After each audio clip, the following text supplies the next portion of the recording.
Final month of the season, final month to make statements to try to work your way into the bracket. And part of GameDay Bracketology, Digger, let's talk about a team on the rise, maybe a team that's sort of been battered and bruised recently. They have been, Michigan State, and I think Tom Izzo knows how good his team can become. And when you look at Draymond Green and what he did to Penn State, a triple-double, points, rebounds, 14-13, as well as 10 assists. And Kalen Lucas, I think Michigan State, if Summers, Rowe, and Nix get their act together, they're still too good. They can play themselves into an NCAA bid because of the Big Ten Conference tournament.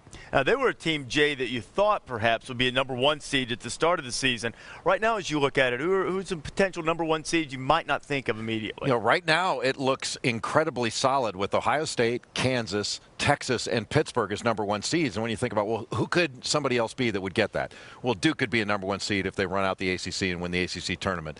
Georgetown could potentially do it if they have a great finish. Even though they lost four of their first 5, they could certainly do that in the Big East if they win the Big East tournament. And maybe you mentioned Notre Dame. Like, that's a good call. Notre Dame's got 5 wins against the top 50. There aren't a whole lot of teams that have that. That's pretty impressive. But I still think those top 4 are going to maintain that position.